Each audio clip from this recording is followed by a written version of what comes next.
The 2018 New York International Numismatics Convention, along with its insane auction schedule, has wrapped up for the year. As always, Heritage held their signature world auction at the event, and in this presentation I'll take a quick look at some of the standout coins for the event that managed to raise almost $15 million. While the English civil wars from 1642 to 1651 may have been an uncertain time in the kingdom's history, it did result in a few very interesting numismatic issues for us to study today. Principal amongst these are the massive gold triple unite coins from Charles I. Minted at the Oxford Mint, the coin's subject, Charles I, would famously become the only English monarch to be executed for high treason only 5 years after this coin was minted. This 1643 dated coin was graded by NGC at MS61 and managed to sell for $204,000. A number of exceptional pattern coins were on offer from the Cape Coral collection of British crowns. Chief amongst these, especially in terms of eye appeal, has to be the 1811 George III 5 shilling and 6 coin, with its radiant toning enhanced by frosted devices and deeply mirrored fields, with a grade from NGC of Proof 67 Star Plus Cameo. It fell under the auctioneer's gavel at $168,000.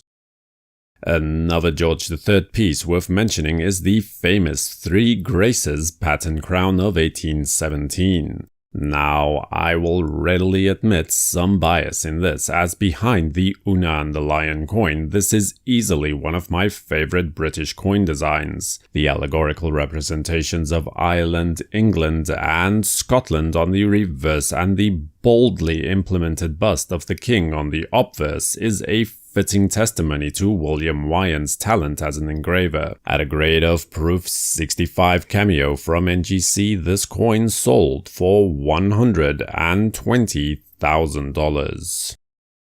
Now, even as scarce as the Three Graces coin is, not even it can match in terms of rarity the 1777 trade Piastre from the Danish Asiatic Company. Struck for the intended use in trade with China, only 22 coins are known to exist today, with 12 of those residing in permanent museum collections. NGC gave this coin a grade of AU55, which saw it close at a price of $96,000.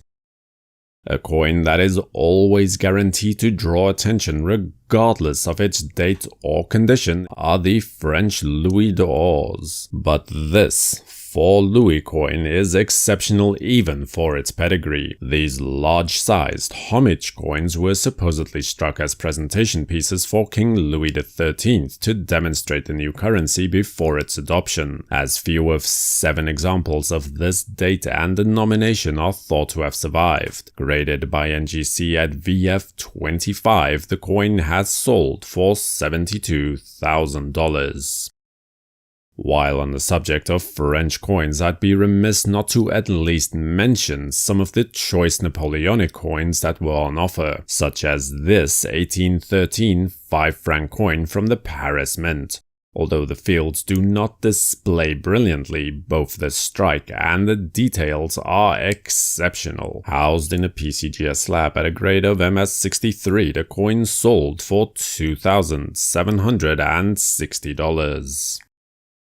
The final French coin I've decided to highlight here is the first year of issue 1855 gold 100 franc presentation piece. Specimen strikes of this date are virtually unseen, so then no real surprise that this NGC graded SP64 star coin managed to sell for $144,000. This 1833 12 ruble coin holds the distinction of being the highest denomination coin in its series, and with a meager mintage of only 255 coins for the date, and this proof-like coin from the St. Petersburg Mint stands in a class of its own. Certified by NGC at MS64 proof-like, it managed to garner a price of $84,000. Moving away from the more European issues for just a moment, we discovered this extraordinary 20 yen gold coin, minted in the third year of the Meiji era. This 1870 coin is thusly the first year of issue for this type. It also has the distinction of being the finest known certified coin of its type at a grade of MS65 from PCGS, selling for $78,000. And again, this Edo period Tempo gold Koban piece may not have been the most valuable coin at the show, but it is an excellent example of Tokugawa issued gold of the finest quality, believed to be dated somewhere between 1837 and 1858. The item sold for $1,560. Another British crown that deserves a mention is this 1837 dated Victoria pattern. The design is striking not only in terms of its visual appeal but also for its technical achievement. It may be a bit difficult to tell from these images, but in addition to the reverse design, the relief is also incuse, which is to say, sunken below the fields instead of raised above it as we have come to expect. A stunning coin with a grade of MS66 from NGC that fetched $22,800. One of the most widely priced British circulation coins is the Victorian Gothic crown. The coin on display here is a pattern of that coin minted a year prior to the regular issues being adopted. Careful study will reveal subtle differences in the design, but the overall aesthetic is well established, exceedingly scarce, and at a grade of Proof 62 from NGC, this pattern sold for $50,400. Canadian coins were also well represented by this so-called Prince of Canadian coins, the 1921 5-cent piece. Now there is believed to be only a few hundred of these coins left after a mass melting down of the issue took place at the mint in the 1920s. The coin is found in a PCGS secure holder at a grade of MS62 and sold for $20,400. And then to wrap things up, the final two coins I'll look at are both from South Africa. And as any sovereign collector of note will recognize, the South African 1924 sovereign is a key date for the larger series. This MS65 coin from NGC sold for $15,600.